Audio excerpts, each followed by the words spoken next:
It is extremely important for backcountry users to know risk management. Having the right attitude to acknowledge hazards and to minimize the risks associated with them is crucial.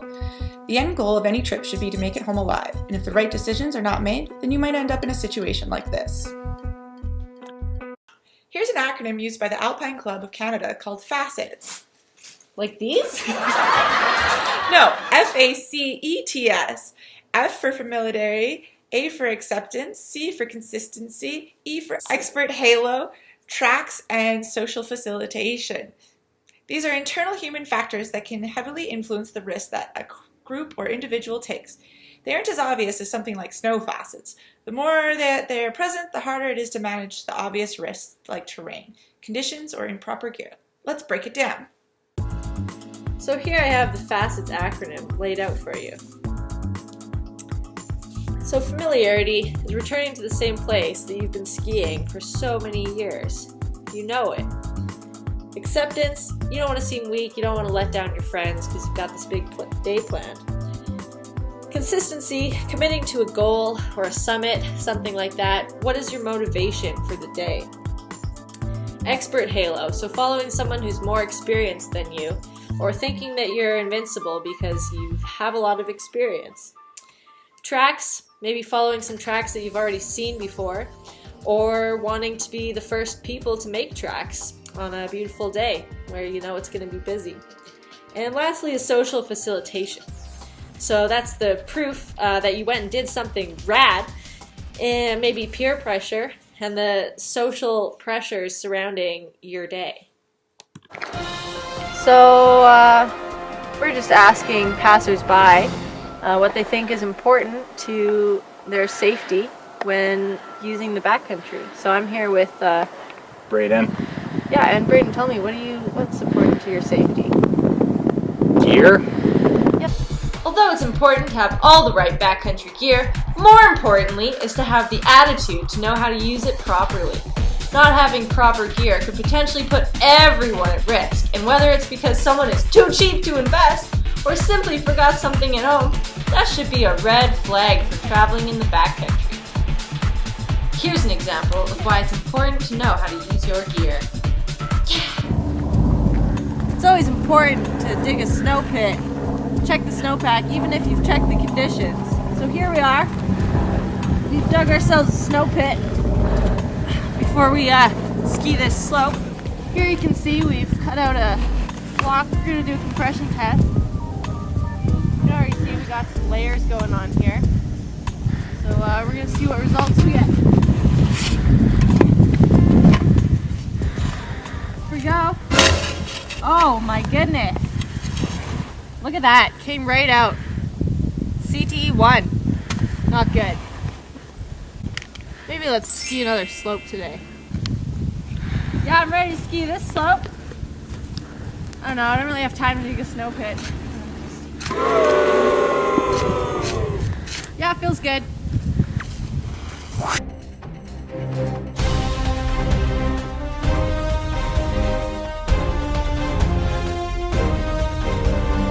And so here I've got Clarence.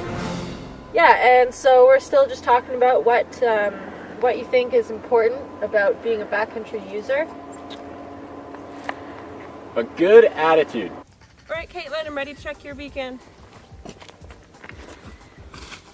I'm good, dude. I turned mine on at the parking lot. Well, we need to check before we go. Yeah, no, it's on. Like, I turned it on before we left, so Well, I'm it's good. always important to make sure I it's just want to working. get going, man. Like, I'm ready to do this.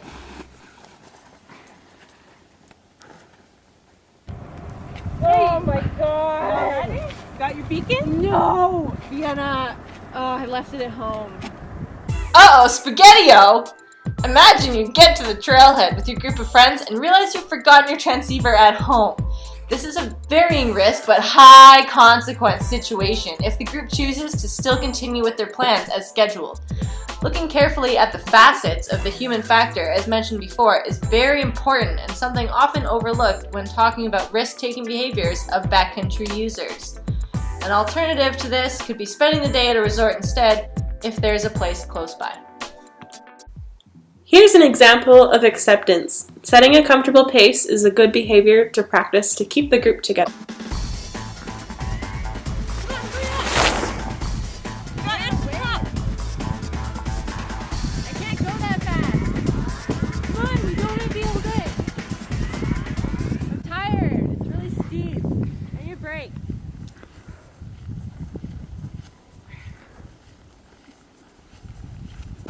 Get it together, or don't come.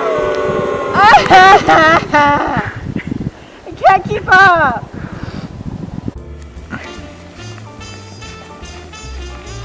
Jenna, wait up, you're going too fast. I'm super tired. Can we take a break? Yeah, do you want to start going at a slower pace? Yeah, that'd be good. It's okay, buddy. We all got our own pace. We'll get there. Thanks, Here, man. have a snack. Thanks. Okay, let's go. Another factor in risk-taking is going out of bounds. Not having experience or proper equipment while having a neglecting attitude could leave you in a nasty spot. Here's an example of what to do and what not to do in this situation. Man, I'm so bored of skiing the resort. It's all tracked out. There's no fresh snow left. You want to just duck under the fence and go hit some of those slopes over there? I don't It's know. like a super easy.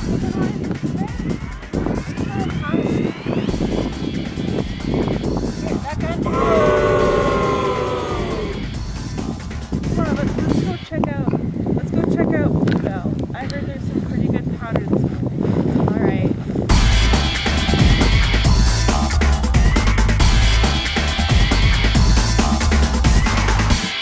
Hey, did you navigate and figure out where we were supposed to go?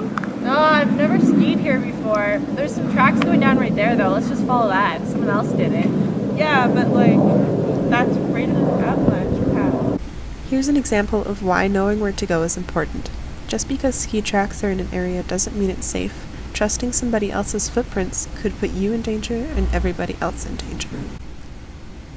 The right attitude to have in this situation would be to start new tracks in a safe area with the lowest avalanche risk possible.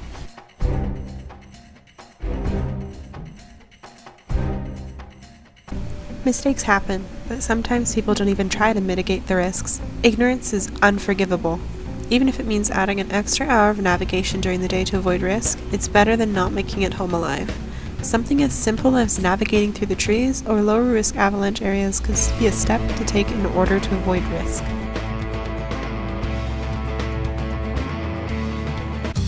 Getting to know the people you're about to go into the backcountry with is another important step in good behaviors. It's important to know each other's experience, knowledge, and attitudes when navigating in the backcountry. Anyone here for the ski meetup? I am. Hey, we haven't met before. I'm Caitlin. Cool, I'm Vienna. Cool, nice I'm to so meet you. excited. Yeah, me too. I got some avalanche courses. Been about 500 days this year so far. So. Wait. Whoa, 500 days in a year? Is there even 500 days in a year? Set a plan, make a route, and watch each other's backs. Everyone wants to get home safely, but most importantly, have a good attitude.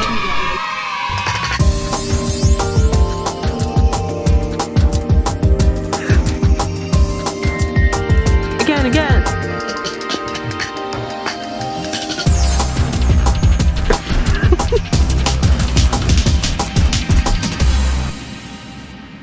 End it with a probe.